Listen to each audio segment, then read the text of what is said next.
Hello and welcome to AZ in the Circle, Arizona Softball Podcast. I'm your host, Javier Zuluaga. We have a great show planned for you today in Season 3. We have a Big Ten all-freshman first team guest with us from Xavier Prep High School, Lauren Putz. Hello. Yeah. Thank you for being on the show today. Thank you for having me. Yep. We will go over, I got like 5 questions, but we'll see where it takes us. Perfect. We're going to ask you about, your time at Xavier, recap your first season, defended the Big Ten championship. That's awesome. I had a great conversation with Coach Stoll. We'll talk a little bit about that. We'll break for our sponsor, and then we'll talk about your recruiting journey. Perfect. One of my favorite parts. Yeah. And then a little bit about the legacy there at Michigan, and we'll wrap up with some easy ones like, what's on your playlist? What do you listen to? Yeah. Okay. Sounds good. All right. Well, thank you again for being on the show. Of course. We're so excited to have you before you head off for your second season there at Michigan. But first, Xavier Prep, right? Yes. You just saw they won another state championship title. Yeah. This May, right? And that's got to be great seeing your alma mater win. When you played here at Xavier, I think you won 2 state championships? 3. 3. Holy cow. So tell me a little bit about that experience. Yeah, it was a great experience. Freshman year came in, heard that they hadn't won a state championship in a while, so it was pretty cool to get one under my belt my freshman year. And then sophomore year, we came back and did it again back to back. Junior year, not so hot. Didn't really make it far into the tournament. And then senior year, we left off and we got another state championship, my 3rd in my high school career, which was really cool. So got to end senior year and move out to college with a bang. So that was pretty cool. You were on the team with Megan Scouten? I was on the team with Megan Scouten. At Boston College there? Yes. Yeah. So she must have been a junior, senior, and you were a freshman, sophomore? Yeah. Oh, that's good. Have you guys faced each other in college yet? Boston Not College, yet. Michigan? I would like to. I think that'd be really cool. I've only faced or will be facing Bridget Donahue at Northwestern. Yeah. So I'll be facing her this year. We didn't get to face her last year, but I'll face her this year, and that'll be pretty cool to see her. Because they have 30 teams in the Big Ten now? Yep. About 30 teams. I know, but they have a lot, so you don't get to play. Because the series is usually, do they count the 2-game series in the Big Ten as a series? Yeah, pretty much. Sometimes you have one of those, right? Then mostly 3 games. Yeah. Okay, that's good. Okay, so hey, speaking of the Big Ten, let's recap your first season at Michigan. Yes. Wow. So before we get to the Big Ten tournament, tell me a little bit about when you got there in the fall. How was that experience? And then meeting your teammates that maybe you looked up to before, and then the season starts to get going. A little bit about that. Yeah, so moving into the fall, it was definitely a nerve-wracking experience, moving across the country and away from home, something very different for me. But I felt like I was in good hands. Obviously, both my parents went there, so I kind of knew what the school was and knew how to involve myself in the softball team and all that stuff. Moving in, I got to meet all of the teammates that helped us move in, which was really cool. Saw Bonnie at the beginning. And it was just really cool just like meeting all the girls. Obviously, you watch them on TV the year before, and so it's weird to think that you're going to be there that next year. And so I met 2 of the freshmen in my class prior, and then I met the other 4 when I got there, which was really fun. So we were kind of a close-knit team this year, just always being there for each other, looking up to senior Ellie Sealer, who was a captain, Ellen McVeigh, and Lauren Drakowski. So it was good to just like play behind them and look up to them, along with a lot of the juniors and sophomores. So I would say first year fall came really quick. So the fall ball really happened. It was good to start in the fall games, just kind of get my bearings in the college softball world and just trying to understand how the game works, how it moves, being with these teammates and the coaches, which went really well. So fall ball was great. And then went for Christmas break and was excited for season to start. Did you going to Michigan, whether you were going, I always say this, whether you're going to NAU or whether you're going to Michigan, did you have a little bit of homesickness? And then that's what I'm saying. If you would have gone to NAU just 2 hours away, you probably would have had a little bit of homesickness. Yeah. Did that really help to come home for Christmas? Oh, 100%. I got homesick a lot. I got homesick way more than I thought I would. But I definitely had teammates and I have family friends out there who helped ease the homesickness a little bit. So coming home for Christmas break was a great little break from being far away from home and being with my family and my friends who I missed. And it was nice that my parents were able to come out a lot. My dad came out a lot for all the home games, which was nice to see him, which helped. At the fall games? Yeah, fall games. And then he came out, I think, for almost every single home weekend during season, which was great. So that definitely helped a lot. My grandparents were out there, so I got to see them a couple times. And then, came back from Christmas and we got going right away. It was instant lift. That helps with the, thinking Yeah, I would say the 20-hour weeks, a lot of people don't really like them. I prefer the 20-hour weeks over the 8-hour weeks. With the 20-hour weeks, you aren't really thinking about home as much. You're just kind of focused on softball and school, and that's pretty much it, which is nice. Whereas 8-hour weeks, you kind of have a lot of alone time and a lot of downtime, especially when you're in groups. Like, you're not with the entire team the entire time. You're with probably 4 or 5 girls at a time, which can make it a little bit strange and, like, kind of take you away from the team. So just, I feel like being busy and having stuff on my mind definitely helped with the homesickness, as well as, like, trying to talk to my parents all the time and my sister and my friends back home. Okay, good. And so the season gets underway. Yes. And were you a little bit sad that you had to leave the snowy, cold weather of Michigan and go down south to play? No, I personally like the cold. Living in Arizona, it's not fun living in 115 degrees all the time, especially playing in it majority of your life. So I personally loved the snow. A lot of people call me crazy for that, but I'll take it. I'd rather play in 30 degrees than 115 personally. But it was nice. We got to go to Florida for preseason. So it was nice weather there, a little humid, but I'd say just traveling with the team for the first weekend was just a really fun experience, and like seeing how everybody interacts and how you have so much team bonding wherever you go, like going to each other's hotel rooms and hanging out, playing cards. A lot of girls play euchre, and it's a big Isn't that a game out Midwest? there. It's a Midwest thing. And so Because I never learned it. I'm from the Midwest, and they always get on me like, "What do you mean you don't play euchre?" No, Yeah. I don't play euchre. So was it easy to learn? No, I still haven't learned it. Yeah, see? I tried, and I've had people trying to explain it to me, and I just don't understand. I've asked my dad to, and he just can't seem to do it either. So that's one thing I was trying to learn. Hopefully I learn it this season, because that's all they do it for hours, and they play it on their phones, on the plane rides. They play it in the hotel lobby with like actual cards on the bus. Like, they play it everywhere. And so that's like a fun little team bonding thing. Like, well, even just I just sat down there and just watched. Like, it was just, you're always around each other. Did you say, does anybody want to play Scrabble? I don't know how to play an anagram? Anything? No, I wish. I wish we played other card games besides euchre, but you just have to sit there and just kind of try and understand it. But okay. If you learn it, you come back some other time, you can teach me. I will. Quick little lesson. I will. Okay, good. And so, okay, you're getting into the season, you're getting into the thick of it. What do you remember during the season as one of your maybe favorite parts or favorite memories, maybe a couple of them, on the field? Ooh, I will say I would say preseason. I know it's not really season, but I'd say preseason I hit my first collegiate home run, which was really a cool experience. And getting to take that ball home with me and like put it in my locker back at school was a really cool experience. Were your parents there? No. But they heard it. Yeah, they saw. Okay. They were there in spirit and watching on the TV. But no, I feel like that was one of the main ones. And then I'd say just being able to going to other states that I've never been to. I've never been to Oregon. We got to go to Oregon this past year. Indiana. I'm trying to think. Ohio. I've never been to Ohio. North Carolina for spring break was really fun because we kind of just bust around all over the place. Went to Duke, NC State. It was like pro ball players, really.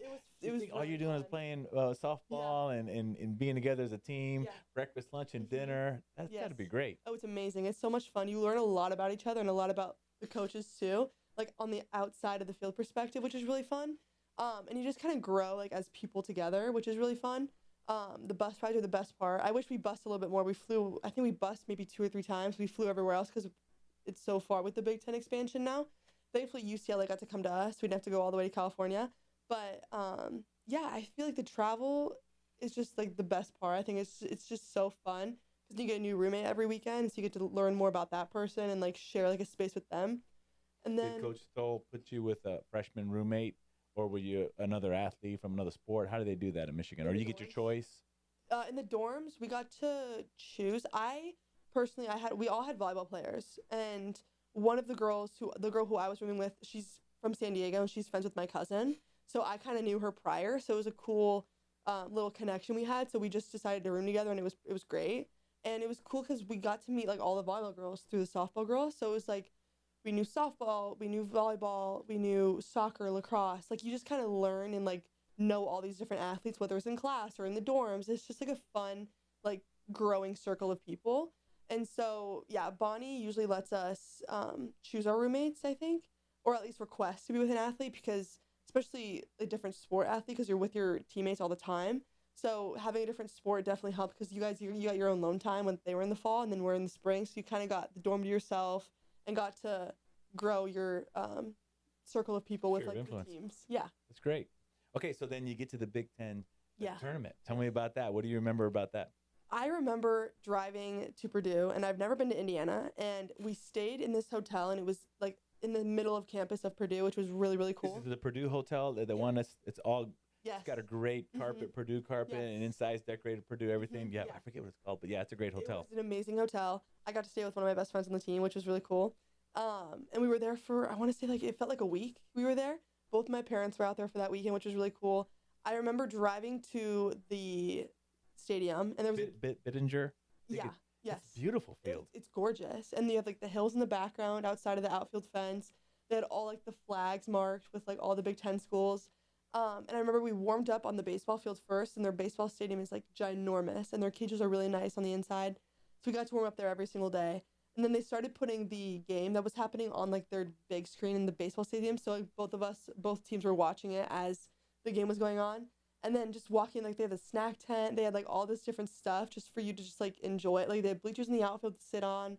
It was just a really cool, well-run tournament. It was really well run. So it was really cool to see, especially all like the different fans out there. Like you saw Northwestern, you saw Oregon, you saw UCLA, you saw Michigan. So it was just cool to see like all the different fan bases too. And then was it single elimination or double elimination? I think it was single elimination. Single. So was it 3 games to get to the championship? Mm-hmm. So that's almost like club ball, right? Yeah. Did you ever have to do 2 in one game, or probably? Yes, we did have to play a couple. It was like 2 in one day, I meant. Yeah, in series we did. We did it against Oregon. We did it against Michigan State.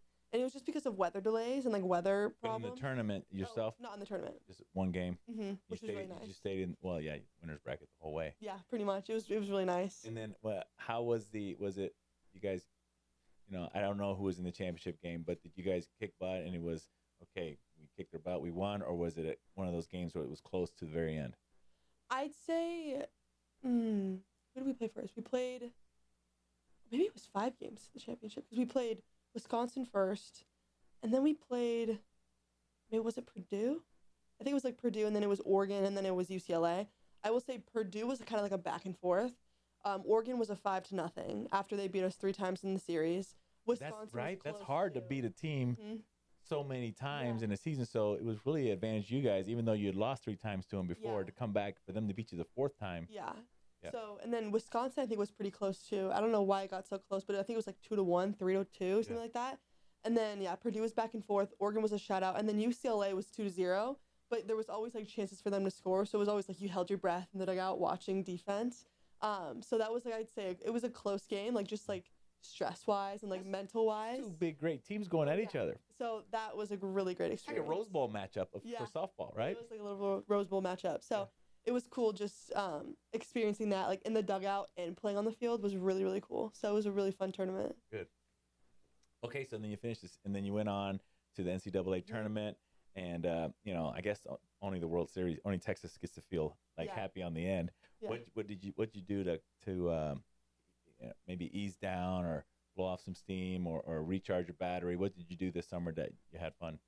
Yeah, I will say it took me a little bit to accept the fact that I needed to take a little break, because I got home and I immediately started hitting and lifting again, and my mom and dad were like, you kind of need to slow down and just relax for a little bit.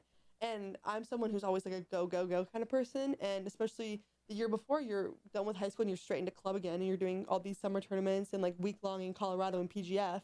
So I just wasn't used to doing nothing all summer. And so it took me I want to say like maybe 2-3 weeks of doing stuff to like actually like tell myself, okay, you need to relax.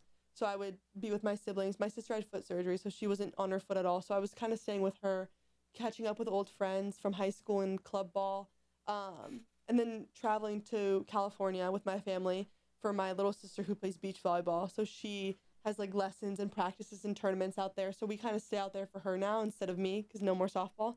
So just like being in Manhattan Beach, we have old friends out there who we get to see. And then I flew out to Chicago with Lily Valamont and Ellie Sealer, and then past player Kiki Thole. And we went to the Chicago concert for country, which was really good. I was there for 2 days, and so I got to see them. And then went to the lake trip with my mom's side of the family, all my cousins. Got to go wake surfing and wakeboarding and tubing. I saw you surf.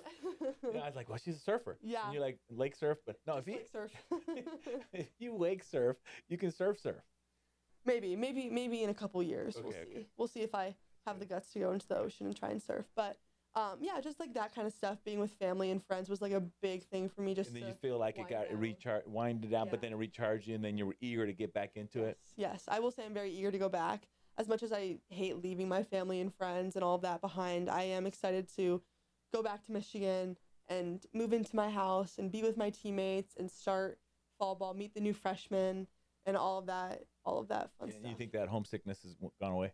I hope so. Yeah. I'm gonna have a car out there this year, so I think having a car in my own like room in like a house will hopefully make me feel a little bit more at home and like try and like make it as homey as possible. I'd say the dorm, being in there with another person and like only having like a small amount of space, no car, and like being far from home obviously didn't help with the homesickness. So I'd say that the homesickness hopefully will be gone It or will at be. least lowered this It year. will for sure. Yeah. That's good that you're at least thinking about it. And Yeah. all right, good. That's awesome. Yeah. That's a great recap. Great recap. Yeah. Okay. We'll have one more question, then we'll break for our Cool. sponsor. Speaking of, you were out in the West Coast at Manhattan Beach. Yeah. Yeah. I was near Huntington Beach Yeah. with the PGF, and I had a nice conversation with Coach Mhm. Stoll. She was there looking at some Arizona talent. Yeah. Hopefully that will be a future teammate of yours. And she shared a story about your mom being an All-American playing at Mhm. Michigan, and your dad playing at Michigan also, and 12 seasons in the Major League Baseball. Actually, I'm so thankful that his last stop was Arizona Diamondbacks, because that's how Yeah. you ended up here. Mhm. And then your siblings being very athletic. Mhm. So I started thinking, man, I wonder if growing up with an All-American softball player and a Major League Baseball player as a dad, she probably didn't even realize it, but there was probably a lot of competitiveness going on at home. And then when they were probably coaching you, they were probably a little bit extra intense, and you just thought it was probably the norm. Mhm. Do you think all that competitiveness, all that intensity and enthusiasm got you prepared to really make a big impact for Big Blue right away? 100%. I do think growing up, I was very lucky to grow up with two very athletic parents and three athletic siblings who were always around. So I feel like the competitiveness definitely helped in the long run without even realizing it. Growing up, you're competing with, I have a twin sister, so I'm competing with her all the time. And then my two younger siblings, brother and sister, obviously we all play very different sports. So it's just, you kind of compete in that way, like, oh, who's the better at this sport? Who's the better at this sport?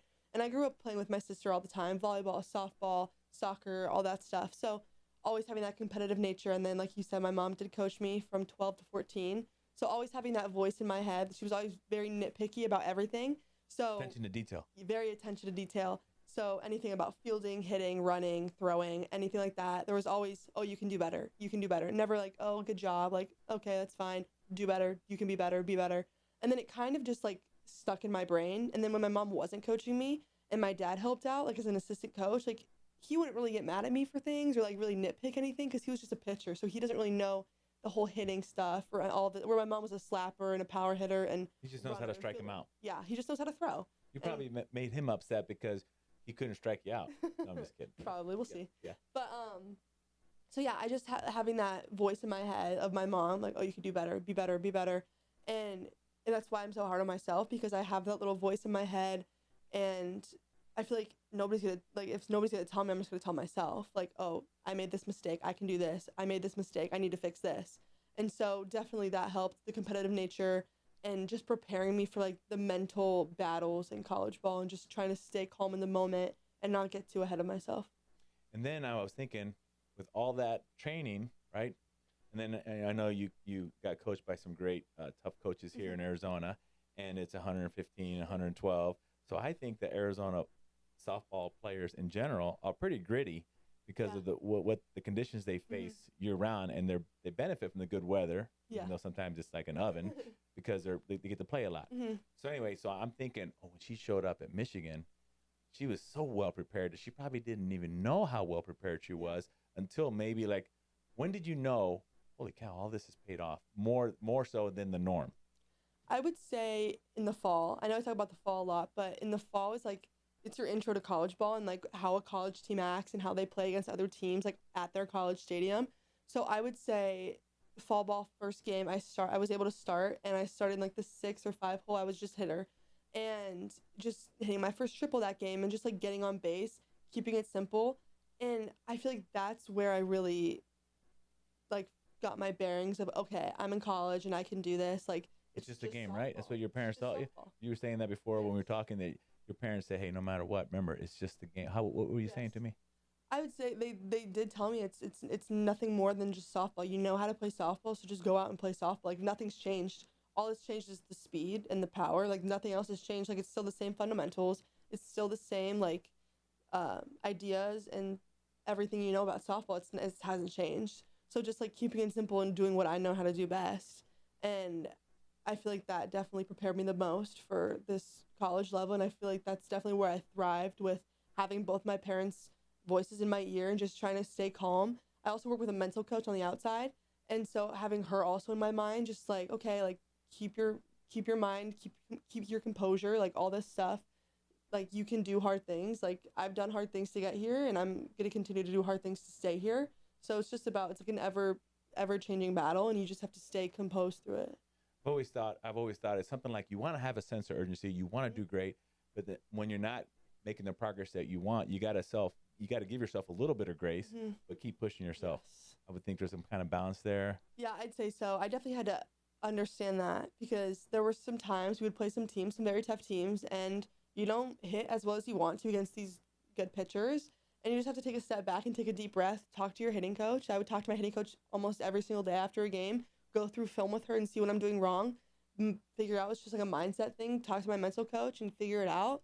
And then you come into the game and you just, like, put that work to the game, and you exceed, and you just fix your mistakes. Yeah, I agree 100%, where I don't know about all that techie details in film, but the idea is, if you were struggling or you face some adversity, the answer is, all right, pick yourself up, put in the work, and then you'll have another opportunity, and that's how you improve. Yeah, 100%.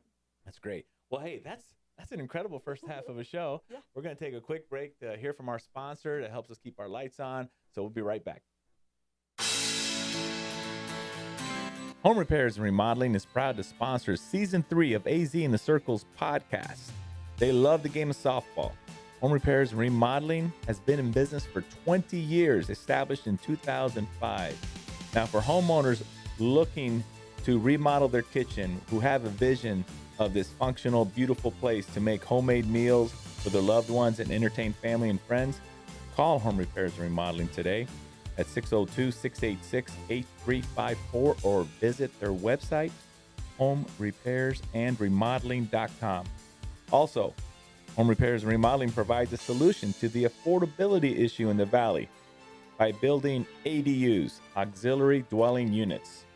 Basically, a second living space situated on the same lot as a primary residence. Think garage conversion to a casita, or a mother-in-law suite, or a rental income unit, or a guest house.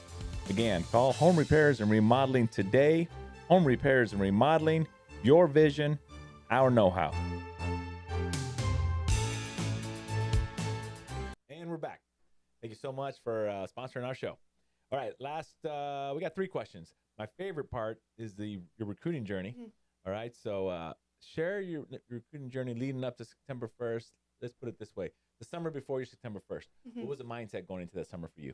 Yeah, I'd say going into that summer, I was just trying to focus on giving it my all, trying to be the best that I could be, just because I know there was coaches watching, and I know that I wanted to play in college, and that was a dream for me. And that nobody else is going to do it for me, so I have to put in the work myself. So I was doing extra work outside, extra hitting, extra throwing, running, all that stuff, just so that the coaches could see that.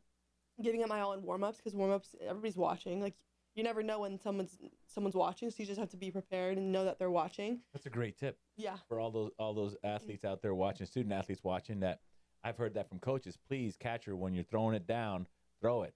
Shortstop, when the first baseman throws you the ball, zip it. That's a great tip. Yeah. So I was always taught that, like, an early age from my parents. Like, you never know who's watching, so make sure you're giving it 100% every time. So just, like, keeping that mindset and just going out and getting what I wanted, and just not trying to shy away from a challenge, like going up and hitting how I usually hit, not trying to do too much in front of coaches, because I know what I can do. And so, because once you try, you're going to probably get into your own head, and you're probably going to make a mistake. So just trying to ease your nerves and just softball. Softball. Good.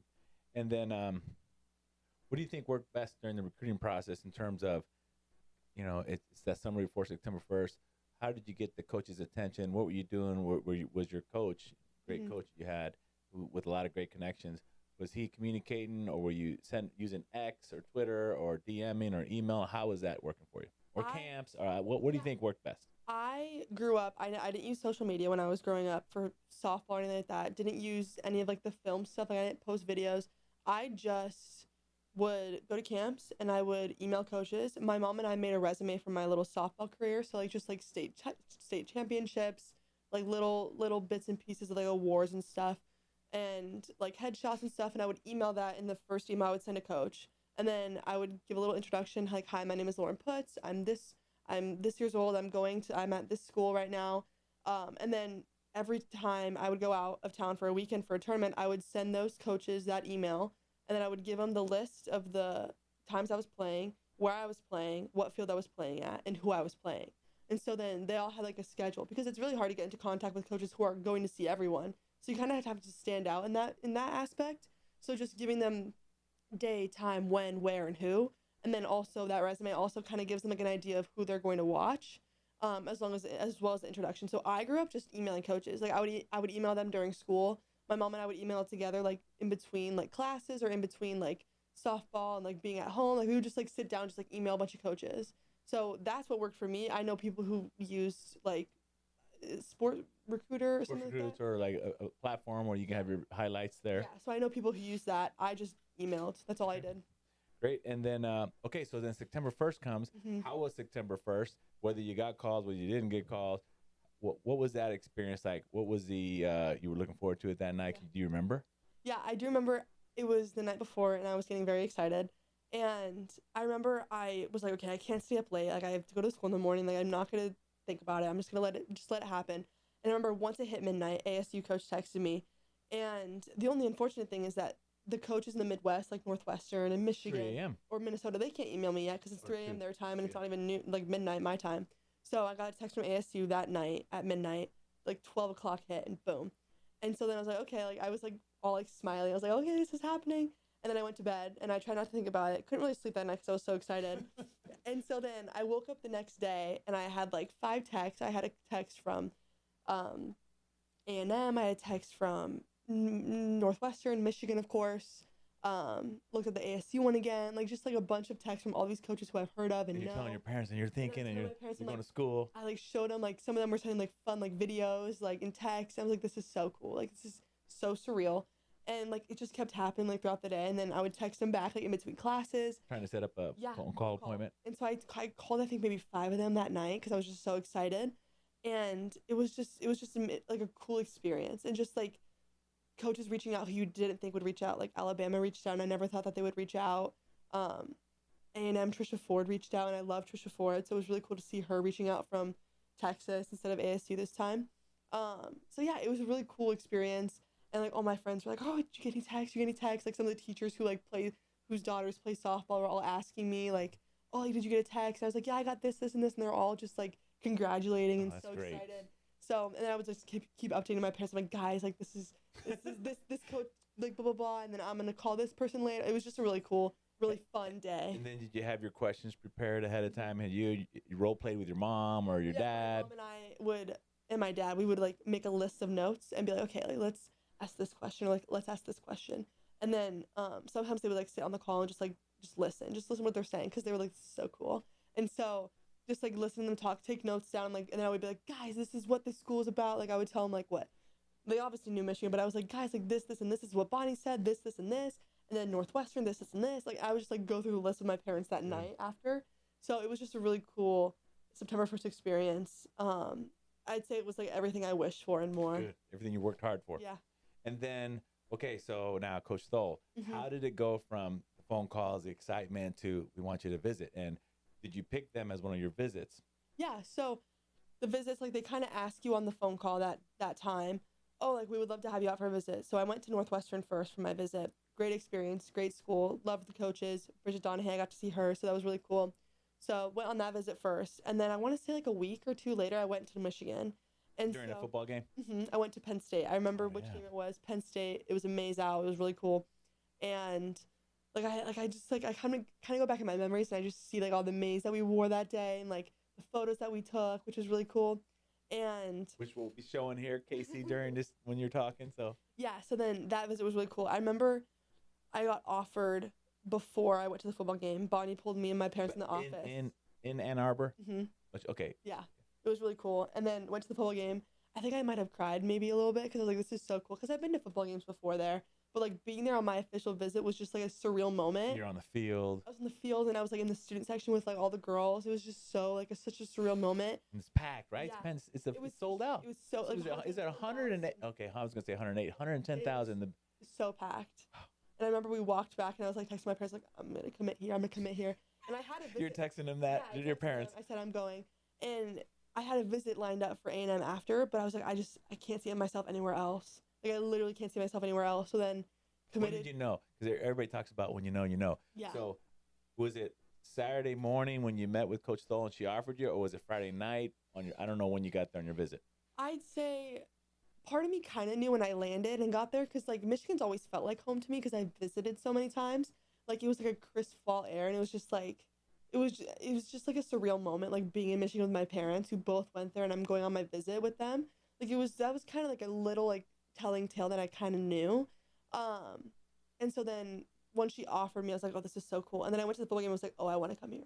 That's kind of that's when I was like, okay, I'm committing here. And so Those are happy tears. Oh, so happy tears. Yeah. When you walked into the stadium, or after, or a little bit after she offered you, or when? I'd say it was like when I was in the field, and then when they were singing Mr. Brightside. Okay, in the yeah. Big House, which was that's one of my favorite traditions in the Big House is singing Mr. Brightside. I always make sure to stay. It was all in my head. Yes. Yeah, that one. And they all sing it together when the music goes off. So that was when I started to tear up a little bit, and then I walked back and I told her I was like, I want to come here. We both cried. Jen Brundage, the pitching coach, came in and she started crying. Like, cause I've known. Oh, you told not your parents. You told the coaches right there. in the stadium. No, in Bonnie's office. In Bonnie's office. Okay. Yeah, and my parents were just getting back, and like they knew I wanted to go there, so like they were all excited and all this stuff, and so yeah, I told her we both started crying because it was just like I didn't like process it, and then I was like, I'm going here. My parents both went here, and they both like my mom played for Bonnie and Hutch, and so then she also played I think she played under Jen Brundage too. So it was like she was crying. So it was just like I didn't think of it at first, and then once I like left, I was like, wow, like that's crazy. Like I'm going where my parents went. That's awesome. And so that's kind of like the whole. Your mom didn't just play there. Your mom was an All-American there. Yeah. Your dad, oh, he's just a pitcher. He's not just a pitcher. He played 12 seasons in Major League, which is just to make it to the Major Leagues is unbelievable. Yeah. Just to make it a year or two. You know, because you only have so many pitches in your arm, right? Yeah. But it's just a God-given talent the last 12 years. I guess it's just I just see him as my dad. Like I That's don't good. see him as like a pitch. Like I grew up watching him, but I'm like, oh, that's my dad. Like it's not like, oh, that's my dad, JJ Putz. Like he was a pitcher. Great. That's the way you I'm should just say like, it. that's just my dad. Yeah. Like it's just That's the right way to think about it. That's an awesome story. Yeah, it's a pretty cool. And then when you got back on the flight home, how you guys were just what? Yeah, Hutch texted me on the flight. She was like, "Congrats, baby Wolf." She sent me like a huge paragraph. Like congrats, baby Wolverine, all this stuff. Like can't wait for you to be on campus. And then I posted, I think probably like a week later once I got my pictures back, and like everyone was commenting on it. All the girls who played there were commenting on it, which was really cool. All my friends were ecstatic. Like, oh, that's great. Like the kids I went to like middle school with were commenting on it. Like, because they all knew I was obsessed with Michigan when I was in like 8th grade, 7th grade. Like they were all like, "Wow, this is crazy that you're going there now, and that was your dream school." So it's just, it's really cool. That is so cool. That kind of leads me to my my next question. You kind of answered it, but I want to go there anyway. You know, the first NCAA World Series was in 1982. Mm-hmm. You know, Coach Hutch, you know, she played for the other school in Michigan. Her rookie year was 1976. Mm-hmm. And your sophomore year is going to be 2026. Mm-hmm. That's 50 years of softball. Yeah. And if you think about it, she became the head coach of Michigan, or she started coaching in Michigan, 1983. Mm-hmm. 1 year after the first World Series, she became the head coach in 1985. Less than a decade later, Coach Stoll's with her, spends forever with her, and she's still there. Mm-hmm. And then late 1990s, your mom shows up, right? So that's 3 strong, powerful, smart women playing softball, playing this beautiful game, and then you show up. Mm-hmm. So in a span of 4 ballers, you know, that's 50 years of softball. Mm-hmm. Have you had time to reflect on that? Or are you just so busy in the moment? No, we're just trying to win Big Ten championships and go to the tournament, go to a super regional, and make it to the World Series. Yeah. Well, I haven't thought about it like that before, which is really cool to think about. But I'd say that I kind of got my like thoughts about it like early on, like when I committed. So junior, senior year of high school, it was all over the place. Any interview I would do in high school, they would always talk about legacy and being with my mom and dad. And I'd say when I got there, I wasn't really thinking about it. It was always in the back of my mind. And my mom and I would talk about it and just like how different it is. Like we would compare and contrast like her year versus my year. And I'd say I wasn't thinking about it a lot when I was playing because I kind of want to make my own legacy. My mom and I talk about it. She made her legacy. Now it's time to make my legacy, which is the reason I chose my own number and not her number, number 12. And so it's just kind of my story now. She's like, I don't want you to think about me. I don't want you to talk about me. It's your story now. It's your time at Michigan. Like I've had my time. Your dad has had his time. And I definitely like to live in it and think about it and talk about it. But I'd say I'm not really focused on it when I'm playing. I kind of like let myself do what I do best and then let the legacy speak for itself because it already speaks for itself loud enough. And it's been speaking it for itself since my junior year, even sophomore year of high school. So just letting it do its own thing and letting myself do my own thing. Yep. And then as teammates, as you prepare for this year, has there been some type of identity that the seniors have come forward and said, hey, this is what we're going to do this year, or is that yet to be determined this fall? Definitely yet to be determined this fall. But I mean, we always have this thought, all the seniors, even juniors, even the freshmen, like we all have this, like we want to get to the World Series. Like that's our biggest goal, win another Big Ten title like last year and keep on pushing to the World Series, get further in the tournament and try and be the best we can be because we're Michigan. We know we can play soft. We know we can compete against these good teams. So just having that mentality and just pushing through and just giving it the best and giving our best to each other and to our coaches and our school and all that stuff. So we all kind of have like the same thoughts going into it every single year. Definitely with more grit and more desire than ever. Good. That's awesome. Yeah. Thank you for sharing your story. Yeah, this next question is super easy, okay? Okay. And our last question. Finally, on game day, you know, what's on your playlist? Like, let's say you traveled and now it rain delayed, so now you got to do a doubleheader on Saturday. What do you, when you wake up, what's on your playlist? What are you listening to? I'm a big country person. I love country music. I don't listen to rap. I'll listen to pop occasionally, but country is like my go-to.